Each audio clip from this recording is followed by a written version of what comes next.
নবী জন্ম নিয়েছে কোথায়? মা আমিনার ঘরে। মা আমিনার ঘরটা ছিল খেজুর পাতার কুড়া ঘর। আজিনী মাওলা আলী মুশকিল গোসা বেলায়েতের সম্রাট, বেলায়েতের আব্বা আমার মাওলা আলী।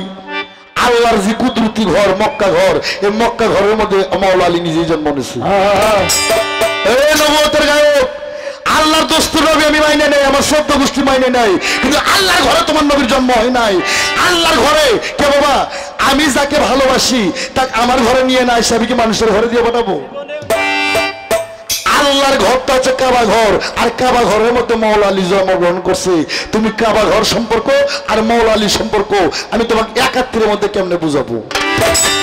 এই কাবার সাথে মাওলা আলীর একটা সম্পর্ক আছে।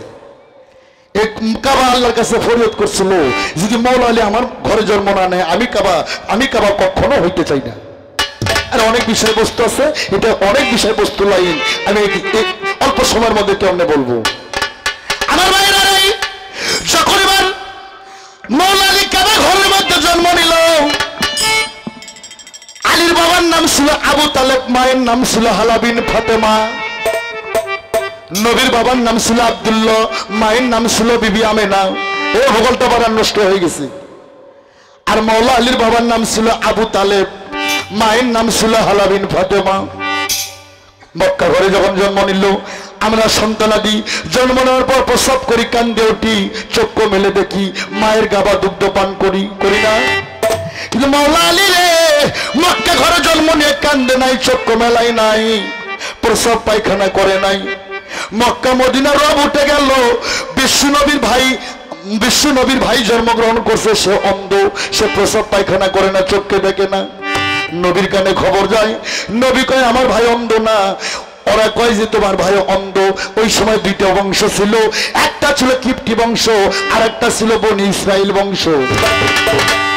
এই কিপ্টি বংশ লোকেরা হচ্ছে আবু জেহেলের মূর্তি পূজা করতো। এরা কয় এই মোহাম্মদ হযরত আলী জন্মগ্রহণ করছে, তোমার ভাই সে হচ্ছে অন্ধ। আমার নবী কয় বিশ্বাস করি না।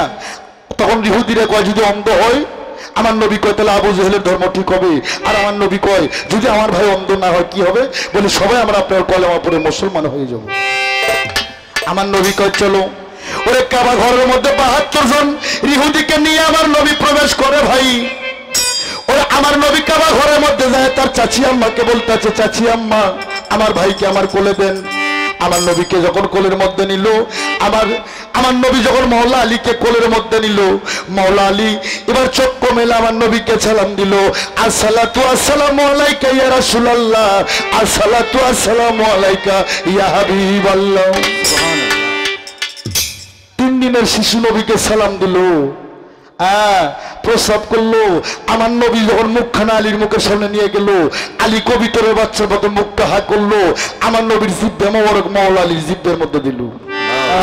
আমার নবী 3 ফোঁটা লালা মোবারক যখন আলীর মুখে দেয়, ওই মাওলা আলী সেদিন 3টা বিলায়েত পাইল। রুমি সরকার তোমারে জানাই 3 ফোঁটা লালা মোবারক। শিশু যখন মায়ের স্তনে দুগ্ধ চষে, ওরকম মাওলা আলী নবীর জিব্বে মোবারক চুষতেছে। আমার নবীর 3 ফোঁটা লালা মোবারক মাওলা আলীর মধ্যে গেল, 3টা বেলায়েতের বাদশাহ আমার মাওলা আলী হয়ে গেল। মায়াল্লাহ শিকাতে আলী মর্তজায় কণ্ঠে ছিল দমের মাদারে জন্ম যেন বেলায়েত পন্থী লোক হইলে আগে দমের মাদারে সাধন করতে হবে, মাদার সত্তা খুঁজতে হবে। আমার মাওলা আলীর বয়স যখন 6 বছর ছিল,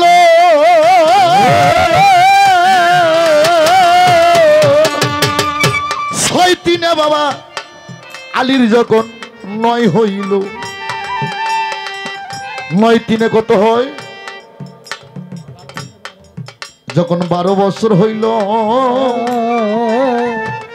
আলী গেল হরিণ শিকার করার জন্য।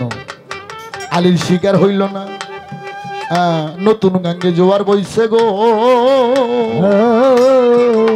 আল্লাহ কয় আমার বাবা মাওলা আলী মুশকিল কোষা, উনি যে বেলায়েতের সাগর, বেলায়েতের সম্রাট, পৃথিবী 2 ভাগে ভাগ।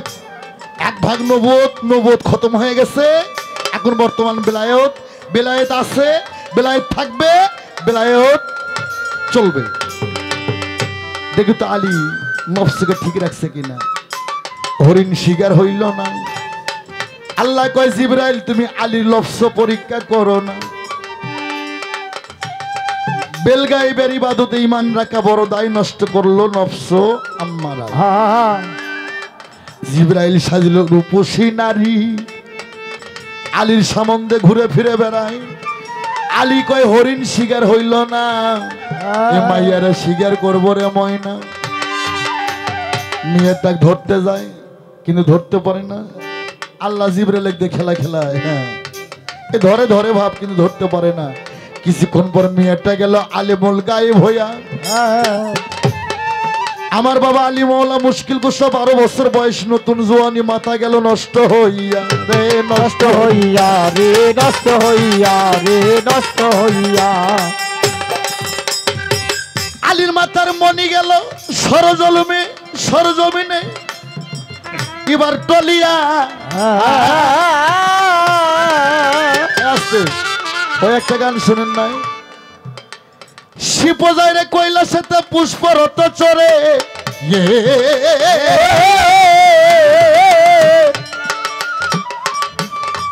আর শিপের মনি টইলা পড়লো সরল জমিনে।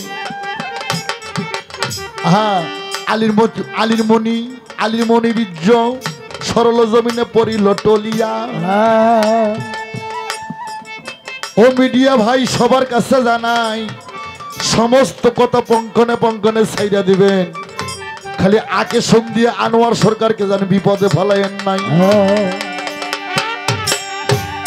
আলীর মনি যখন টলে পড়লো সরল জমিনে, আলীর মনে আলী যায়। আলীর মনি পড়ে থাকে 3 দিন ভরা দুগলা ঘাসের ভিতরে। জঙ্গল আর মাদি হরিণ, মাদি চেনেন না, মহিলা হরিণ, ঘাস খাইতে খাইতে ওই জায়গায় যখন কামড় মারিল,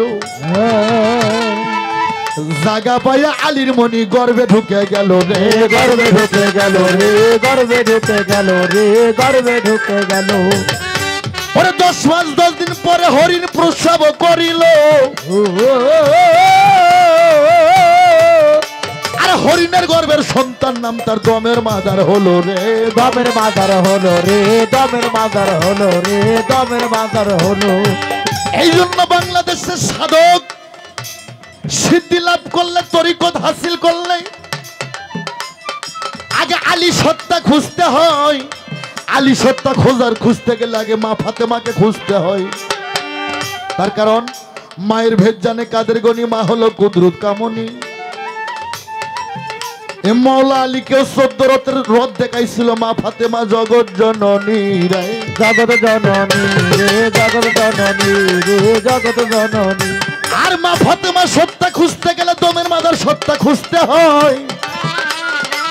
এই কারণে গানের মধ্যে বলে দিলাম ভাই রে, বলে দিলাম ভাই রে, বলে দিলাম ভাই রে। আত্মশক্তি করো হে ভক্তি, আত্মশক্তি করো হে ভক্তি, আত্মশক্তি করো হে ভক্তি বাবা, মুক্তি পাইবা সংসারে। পাঞ্জাতন জীবনের জীবন গো ভব সংসার, আমার পাঞ্জাতন জীবন জীবন হে ভব সংসারে। আমার আত্মশক্তি করে হে ভক্তি, আত্মশক্তি করে হে ভক্তি বাবার, মুক্তি পাইবা সংসারে।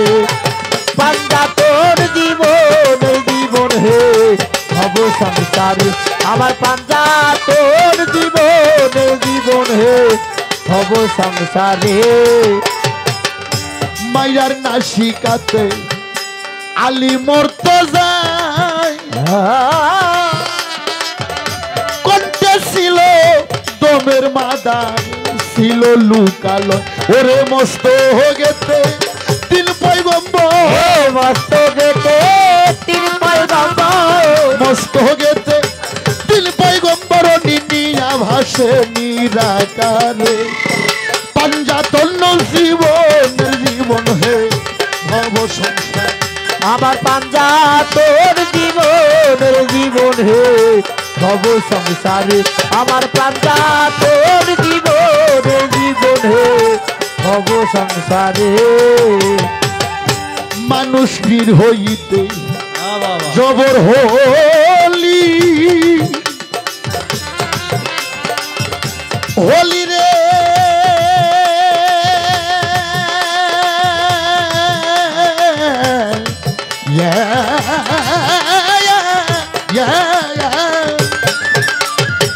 ওরে মন টলমল শিশার গুলি মানুষ নিরীহ হইতে জবর হোলি ওরে মন টলমল শিশার গুলি ওরে আদম জানতাই পরশ ফুলি আদম জানতাই পরশ ফুলি ওরে আদম জানতাই পরশ ফুলি মদন পড়ল কলির ঘরে পাঞ্জাতন জীবনের জীবন গো ভব সংসারে আমার পাঞ্জাতন জীবনের জীবন গো ভব সংসারে ওরে আত্মশক্তি করো হে ভক্তি হে আত্মশক্তি করো হে ভক্তি আত্মশক্তি করো হে ভক্তি বাবা মুক্তি পাইবা সংসারে পাঞ্জাতন জীবনের জীবন হে ভব সংসারে আমার পাঞ্জাতন জীবনের জীবন হে আরে ভব সংসারে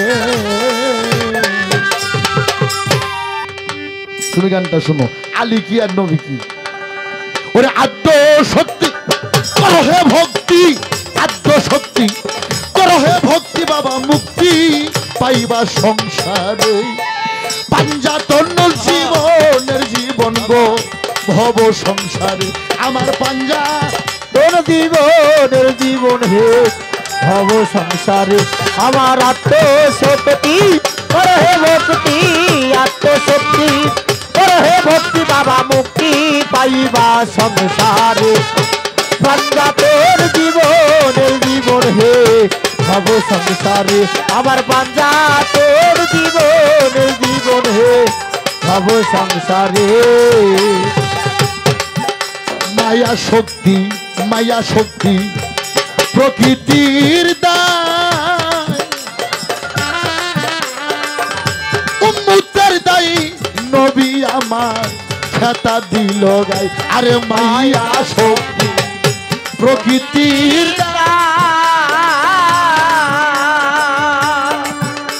উম্মতের দায়ী হুজুর আমার খেতা নিল গাই খেতার গায়ে আগুন জ্বলে মারো ফতি ভেদে বলে খেতার গায়ে আগুন জ্বলে মারু ফতি ভেদে বলে খেতার গায়ে আগুন জ্বলে মারো ফতি ভেদে বলে ডালে মূলে ফলে ফুলে চারজনেই কবুল করে পাঞ্জাতন জীবনের জীবন হে ভব সংসারে আমার পাঞ্জাতন জীবনের জীবন হে ভব সংসারে আমার আত্মশক্তি করো হে ভক্তি আত্মশক্তি করো হে ভক্তি বাবার মুক্তি পাইবা সংসারে পাঞ্জাতন জীবনের জীবন হে ভব সংসারে আমার পাঞ্জাতন জীবনের জীবন হে ভব সংসারে মায়ার নাসিকাতে আলী মরতে যায় কোনটা ছিল দমের মাদা ছিল লুকালে